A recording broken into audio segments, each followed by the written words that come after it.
Yes, guys, how you doing? Welcome back to Sean Butler TV. I hope you're all happy and healthy. It is Wednesday, the 8th of October, and this is your Premier League transfer news, views, and clues update from around the traps this morning. I hope you guys can do me some favors if you do enjoy these updates.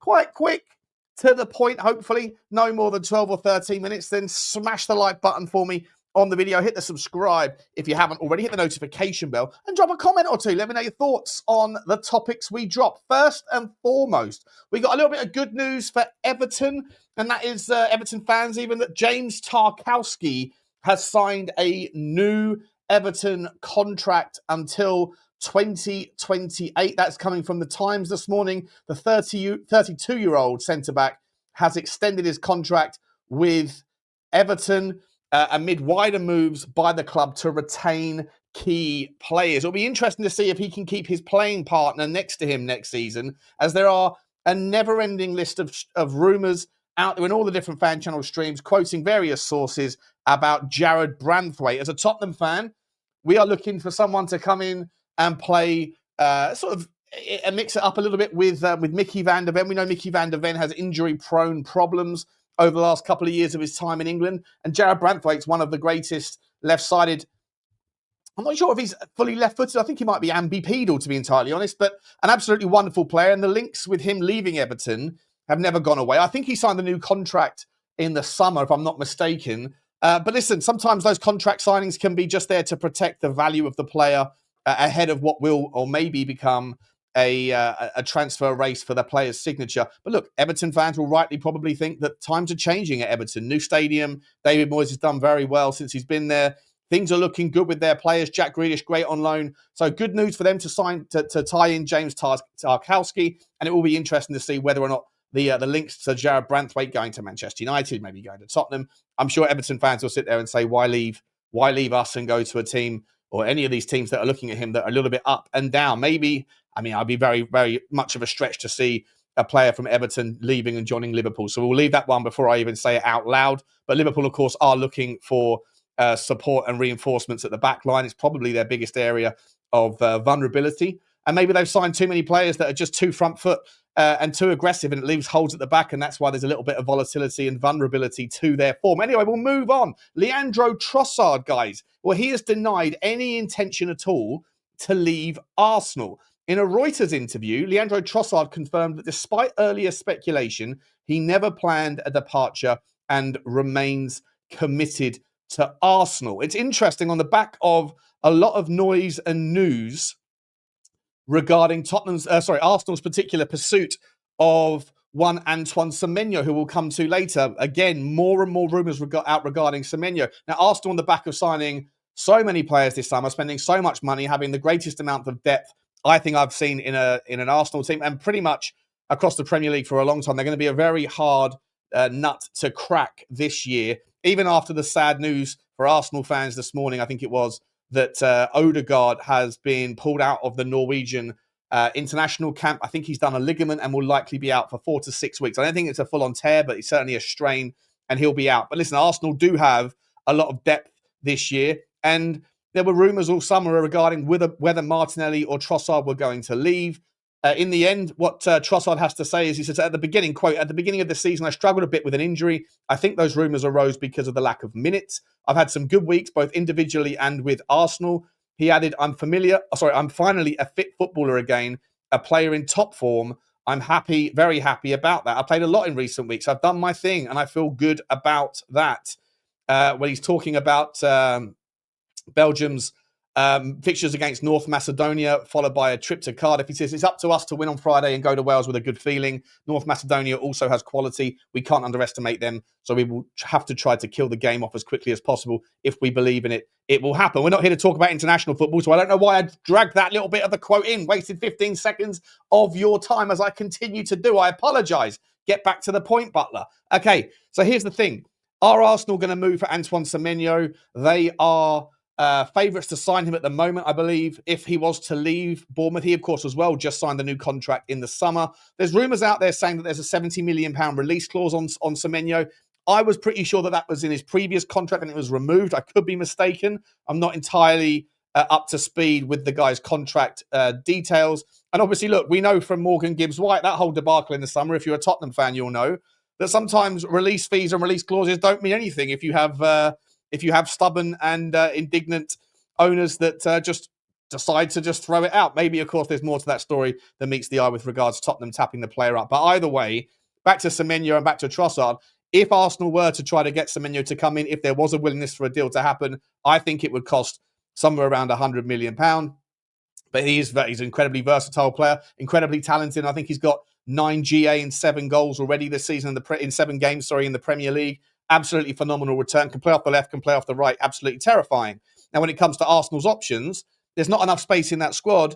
Despite their injuries, they do have the depth, but there's not enough space in the squad, surely, for another £100 million outlay on someone like Antoine Semenyo. The player is an Arsenal fan, so if they were part of the bidding war, you would imagine he would probably choose there.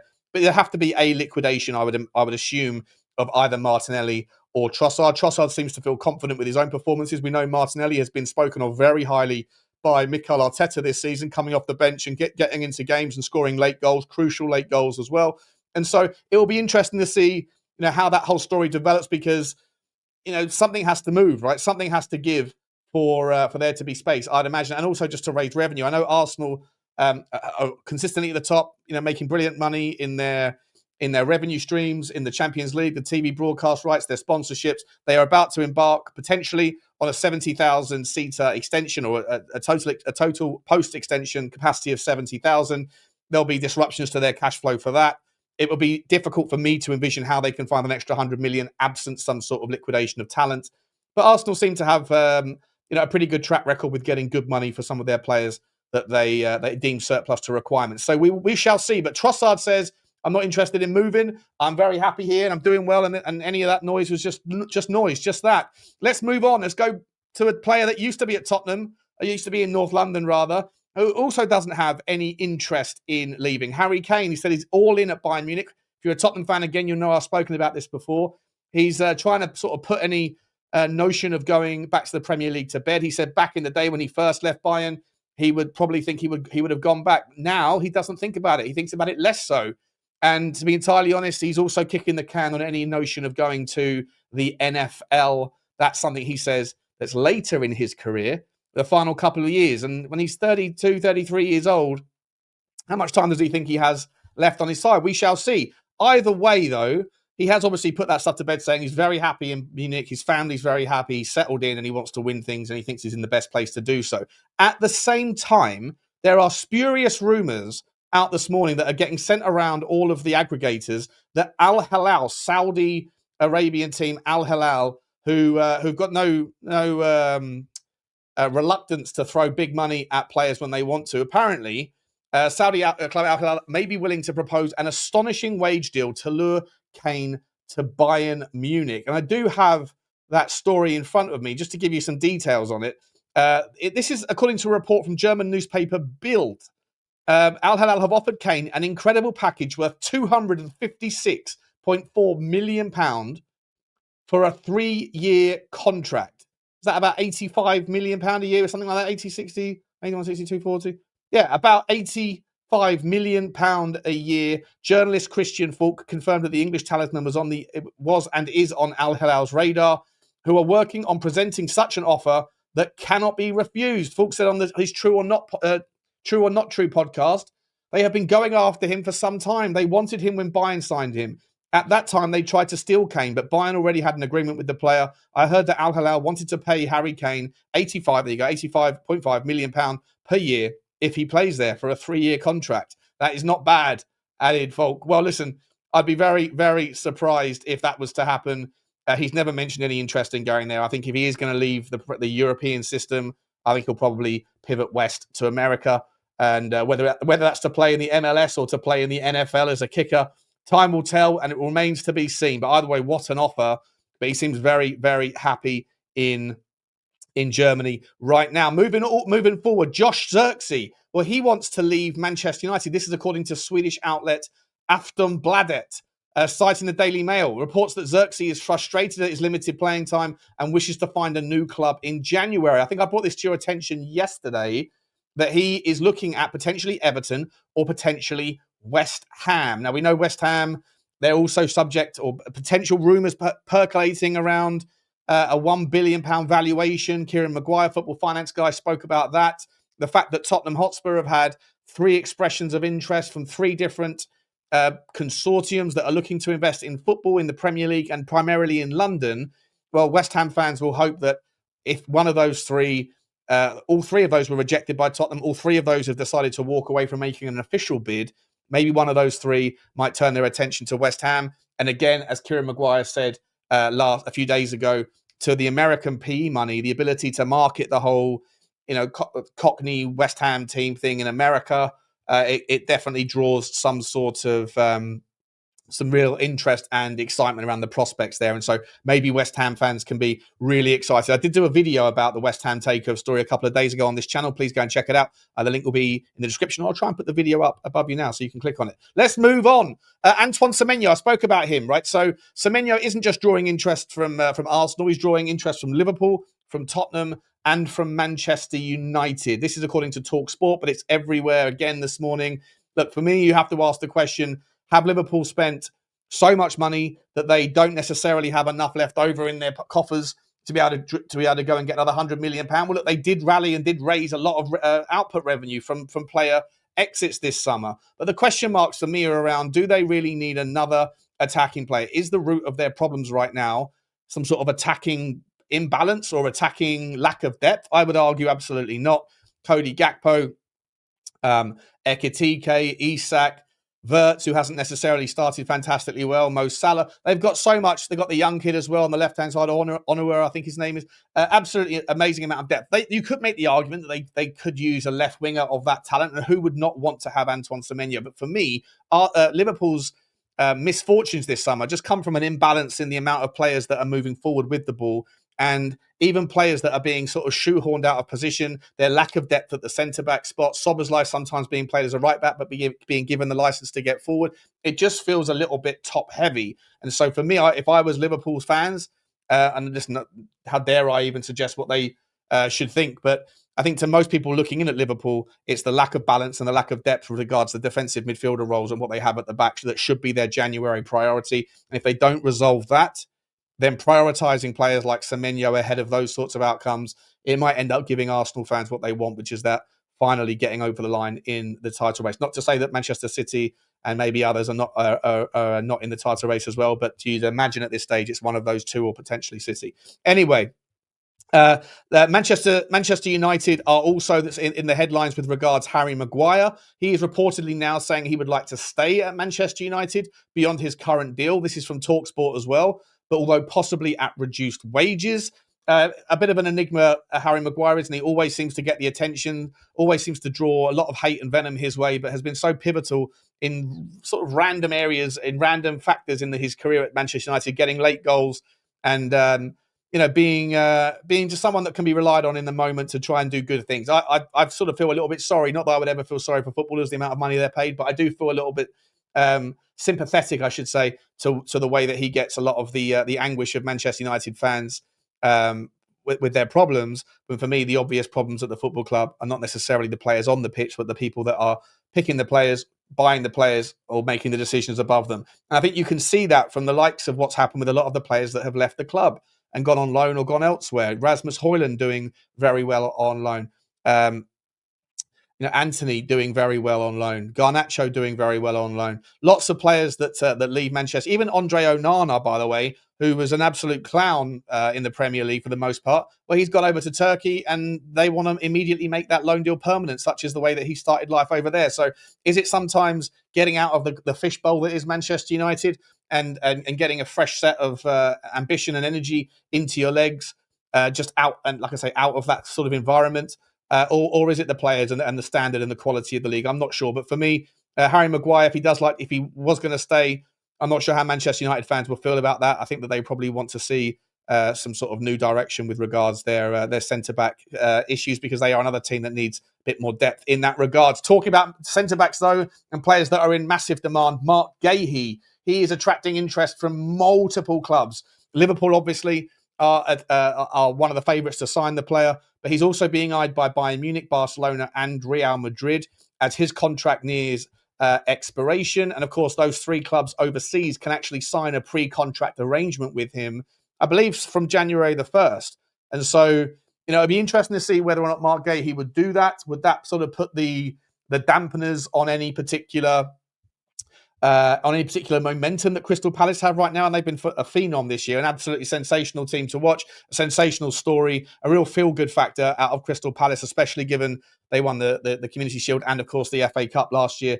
And on an unbelievable, I think, 18 or 19 game unbeaten run. Brilliant stuff from them. But would Mark Guehi organising a pre-contract arrangement, would that go down very well? Would it be better just to maybe have those decisions in mind, but wait until the end of the season? We shall see. Liverpool not the only team in the Premier League that are looking at him, though. Tottenham Hotspur are still not giving up the ghost, according to all reports. But for me, I think that we're bottom of a very long list of a short list of clubs that would be probably preferential for Mark Guehi. Let's move down the list a little bit, guys. Chelsea are also preparing a €35 million bid for Barcelona midfielder Marc Casado, a player that I've done a lot of research on, a lot of Y scouting over the summer, because Tottenham were linked with him for a period as well. I did that on the Spurs talk show. Looks like a brilliant young player, plays in that sort of DM role. And this is the 2nd or 3rd link now to midfielders that sort of lean a little bit more defensive, or certainly have a box-to-box variety to them, that Chelsea apparently are looking at. I think, is it Yarmouk as well from Brentford, although he leans a little bit more to the sort of box-to-box and maybe attacking side of the game. But certainly 2 or 3 others. Belieber has been linked a lot. Is this the first sort of signs? Are the journalists putting 2 and 2 together here and getting a different number than 4 purely because of the rumours around Caicedo leaving and maybe going to Real Madrid? I'm not sure. But listen, Marc Casado, for me, a brilliant player, but he didn't want to leave Barcelona in the summer. Would he want to leave in January? It will be interesting. Do Chelsea really have the space to be able to bring another play in? They've already got the overflow in the dressing room at Chelsea, and of course they've got a second club that's basically now their feeder club. It'd be quite interesting to see what happens there, but a wonderful player, and I think he's a sort of caliber player that would do very well in the Premier League. Obviously a young player. We know that all of the market in football right now is steering towards the youth. A lot of big fishing rods in that relatively smaller pond, and with that you have demand and supply economics that take place, and you end up for a lot of the time maybe running the risk of overpaying on some of those players. Upamecano, Dayot Upamecano, Bayern Munich centre back, is also in the transfer news headlines today. Manchester United are positioning themselves to sign Upamecano when his Bayern contract expires next summer. Liverpool are also in the mix. Real Madrid are also in the mix. A wonderful player, Upamecano, probably off his best in a Bayern Munich shirt, but obviously as the contract expiration is happening, it's no surprise to see the names that are looking for centre-backs all around there. He can bring a lot of experience, and he's a very versatile centre-back that's superb in the air. There's a great passing range on him. And when you look at the ability of, if you look at the data around the top 10 Premier League players over in the 24-25 season for the most passes and the most pass accuracy and the highest completion, all those different sort of passing metrics, and that I think 8 out of the 10 and the first 6 of that top 10 list were all centre-backs, and that trend being that centre-backs now have to be wonderful passers as a prerequisite of their talent pool. Well, Upamecano would be one of those sorts of players. So it'd be interesting to see where he lands. And obviously United looking at him, but also talking about potentially signing up Harry Maguire again to a new contract. Fascinating stuff, but that's out there in the news. The Sun is the generation of that particular article. A bit of Tottenham news. Orlando City, ESPN Brazil reports that Orlando City tried to sign Tottenham's Richarlison in the last window, though the deal did not go through, and may return in January to come back in for a second bite.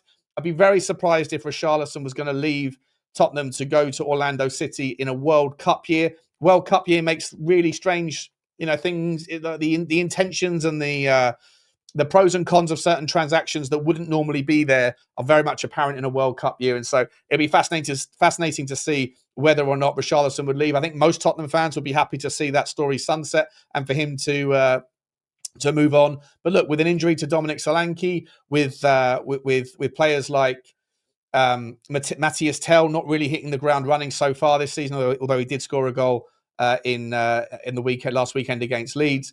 We don't have too many options in the way of strikers. Obviously, even Kolo Muani, who's on at Tottenham on loan, hasn't really played a minute yet. I think he's played 5 minutes because he's not fit. He has got a dead leg, and it's been a nasty injury. Yeah, at the moment, Richarlison's getting all of the minutes that he can eat, if you like, at Tottenham. Not necessarily delivering much in the way of output, but surely he wouldn't want to leave right now, given the environment in which we're talking about. Next up for you guys is Chelsea. They are considering Murillo, a wonderful defender, Nottingham Forest defender Murillo. That Chelsea are looking at him. Obviously, Chelsea have got major injury issues at the moment at the back. I think 3 or 4 of their centre backs are out injured, with various sort of indeterminate lengths on their time on the injury board, on the medical board. And so it's no surprise to me to see Chelsea looking at various defenders. And Murillo at Forest, what an unbelievable player he is. What a fantastic player he was, playing alongside Milenkovic last year at Forest under Nuno. But under Ange Postecoglou, is he the right guy for the fit? And listen, by the way, if Nottingham Forest and if Marinakis decide at some point that Ange Postecoglou was a mistake and sack him, I think he's on a 2-year contract. So they'll probably have to, pay out his compensation, which again will be another hindrance on Nottingham Forest's FFP and PSR issues. And I've seen Forest fan TV channels that are suggesting that if they were to sack Ange, they might have to sell one of their star players to make the numbers work again. Would Murillo be that guy? I think Nottingham Forest fans would be devastated if they lose him. He's a very, very, very impressive player, and I'm sure they don't want to lose him. But listen, Chelsea do need cover in that centre-back spot, and if they don't get it, then they may struggle to keep up with certainly a title challenge, but even maybe a Champions League spot. We shall see how that story develops, though, and you'll find out about it right here. Last one for you guys, I think, is Kenan Yildiz, the Juventus left winger. What a player he is. Arsenal are tracking this youngster.